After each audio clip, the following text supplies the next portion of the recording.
In a small, muddy neighborhood of a village, there stood a tiny, broken house, walls made of clay, a leaking roof, and an old wooden door. This was Oliver's entire world.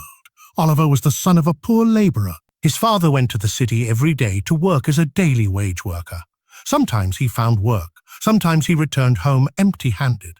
His mother washed dishes in other people's houses to keep the stove burning at home. Poverty lived within those walls, but inside them also grew a dream, one that was very big. Oliver loved studying. Whenever he went to school, there was a strange sparkle in his eyes. Old clothes, torn shoes, and a worn-out school bag. But in his heart, there was only one desire. I will become a successful man and change my parents' lives. At school, many children made fun of him. Some would say, "Hey, Oliver, what will studying ever do for you? In the end, you'll just become a laborer." Others laughed and said, "You're so poor. Yet you dream like the rich." Oliver stayed silent, but every word pierced his heart like an arrow.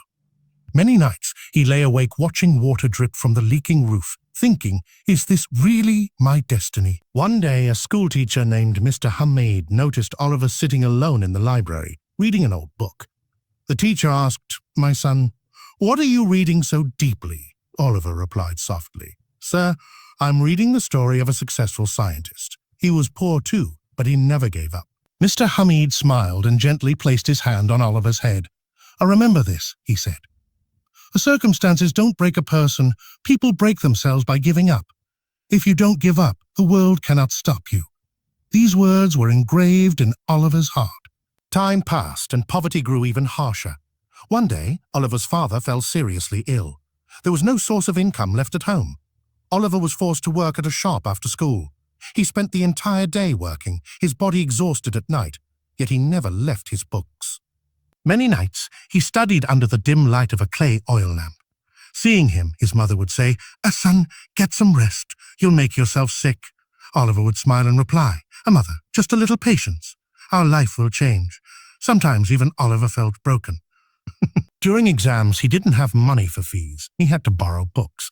Many times he felt like quitting everything, but then his teacher's words echoed in his mind. People break themselves by giving up. When the matriculation exams arrived, Oliver studied day and night.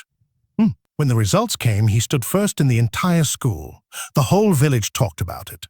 The same people who once mocked him were now shocked, but the real test was still ahead. College fees were very high, and there was no money at home. Oliver stayed awake all night, thinking about what to do. Finally, he applied for a scholarship. Days turned into months. The wait felt endless. One day, the postman arrived with a letter. Oliver's hands trembled as he opened it. Tears filled his eyes. He had received a full scholarship. That day, he truly believed that dreams could come true. Life in college was not easy. The city, wealthy students, expensive books. Oliver often felt like a stranger, but he never gave up. He accepted every difficulty as a lesson. 4 years later, that same poor boy became the top student at the university. He won a gold medal in engineering. On graduation day, standing on the stage, his eyes searched for his parents. His mother's eyes were filled with tears, his father's back was bent with age, but his face glowed with pride. When Oliver got a job, it was a good one. His first salary he placed in his mother's hands.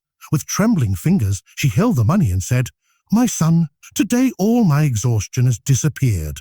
Within a few years, Oliver not only built a proper house for his parents, but also opened a small school for children in his village. He knew his dreams were not only his own, there were many other Olivers in the world. One day, he visited his old school, the same classroom, the same benches. Mr. Hamid had grown old.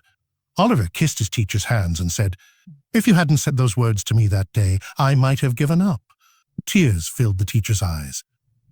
"My son, I only showed you the door. You chose to walk through it yourself." Looking at the children, Oliver said, "Poverty is not a crime, but not dreaming is the greatest poverty. If intentions are pure and hard work is honest, God creates paths on his own." The poor boy who once owned nothing but torn shoes had now become a hope for thousands of children's dreams. No matter how difficult circumstances may be, if a person holds on to patience, courage, and hard work, even a poor boy's big dream can one day become reality.